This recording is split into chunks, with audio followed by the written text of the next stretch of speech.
5-game win streak. Gabe, thanks for coming on, man. How you doing? I'm doing well. Just arrived at the ballpark and getting ready for the day. How are you guys doing? We're doing fantastic, but clearly not as good as you. Give us a sense of just the emotional vibe since the All-Star break. When you go through struggles, how do you sort of find your way out of that, and what might be different over the last week or so?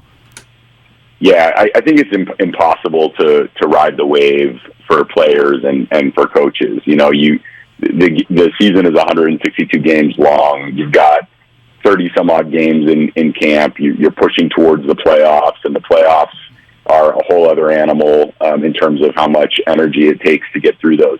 So it's just impossible to go to San Diego, lose a couple of games, and feel completely defeated. In the same way where, you know, you've won several games in a row or in a nice stretch of baseball, you still want to get too high. This is a really, really important sport to stay even and to focus on processes and practices, even while appreciating the very cool moments where, you know, Estrada hangs in there, drives a ball to right field off the wall, and Craw comes up and bangs a walk-off homer. Those are great moments of celebration. And then we got to get back to the ballpark the next day and get right back to work. How long do you allow yourself to celebrate? Because, you know, Brandon Crawford, a guy who's been here long before you came, and he's had the highest of highs, and he's had some lows, and the ball goes over the wall, and he gets showered with water, and you're all happy to celebrate. Do you give yourself a little bit of time, Skip, to just really bask in how great that was? I think it's cool to enjoy those moments, and you're enjoying them for the players, because with the coaching staff, you get back in the clubhouse and, you know, maybe you have a glass of wine or a scotch, and then you're onto the lineup for the next day. You're on to who's available, who's not, who came out of the lineup banged up. It's a very, very pragmatic and, you know, kind of operational thing that happens after these games. But there's no doubt that the players come back in the next day and they're excited and kind of riding the high from last night. And all you have to do to find evidence of that is just kind of watch how they post and watch how they share what they're experiencing. And we love that. We want our players to be who they are and feeling what they're feeling. We're not trying to take anybody off of those positions no matter what. But we are here as a coaching staff and an organization to stay stable during the times of celebration and through the times of, you know, kind of some lows. And we've experienced both of those this season. I mean, you brought it up. What kind of wine do you like? I'm not a huge wine drinker, but I am in the office with, you know, like several bottles of wine around. I'm more of a Scotch drinker, but yeah, look, I'm no connoisseur. It's just more, you know, I enjoy a drink after the game from time to time. Same. Love it. Especially after last night's game. Yeah, Gabe Kapler with us here on 95.7 The Game. Hey, has there been any thought with what Joey Bart's been doing lately of moving him up in the lineup? Yeah, I think there's a thought. I mean, Joey's not going to be in the lineup today, so he needs a day off from time to time, as tough and as durable as he's been. I think it's always worth consideration. I think the flip side of that is, do you want to, you know, move a guy up, maybe apply a tiny bit more, you know, pressure, or do you want to kind of leave him alone and let him succeed and thrive where he is? You know, you're not going to move him much up in the lineup because I wonder if as a right-handed hitter, if you're going to like pop him above a guy like Flo or Longo or Estrada, you know, the way, you know, they've been swinging the bats as well. Maybe it's just that you let Joey have the success that he's having and try to build on it. But I think it's always worth considering, to answer your question directly. When you look at lineup construction, it seems like, you know, you've got Jock hitting 1, then he's down to 5, Flo is up, and then he's down, Slater's here, Slater's there. How do you go through and figure out exactly how you're going to construct a lineup day to day?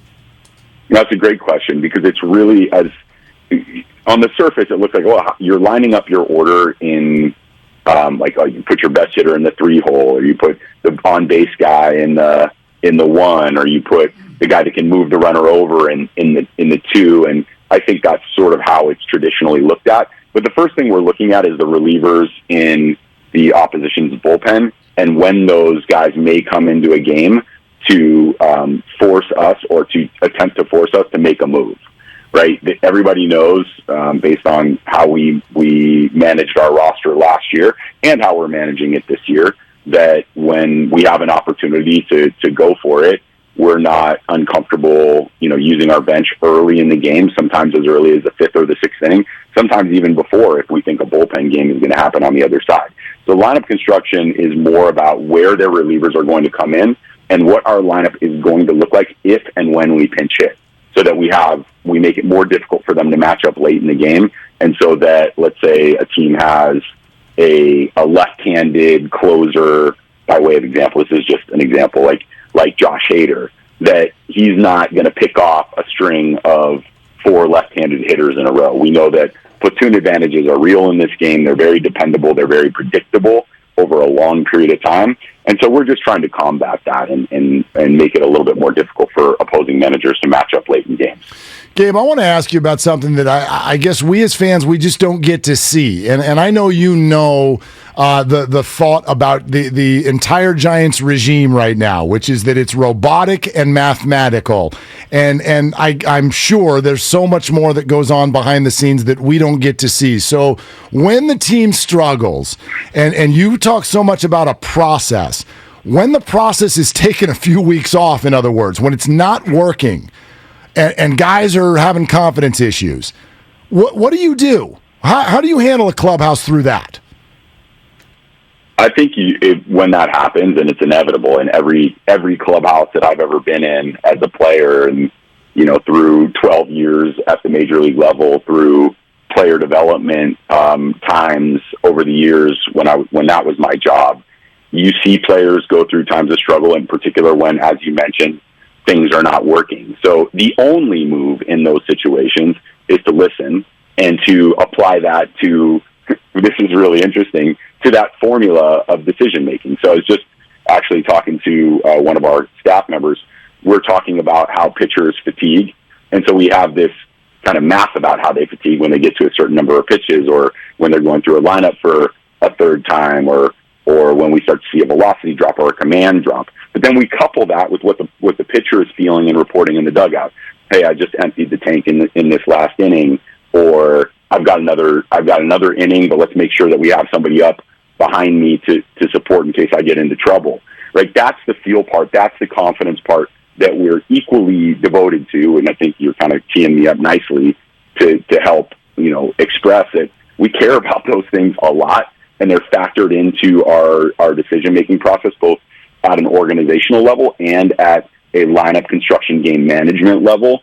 And I know that it doesn't always seem that way or feel that way, but it's happening at every turn in our clubhouse every single day. But I don't expect that to be at the front of people's minds, particularly when we're not playing our best baseball. It's totally reasonable to kind of get frustrated when things aren't quote unquote working.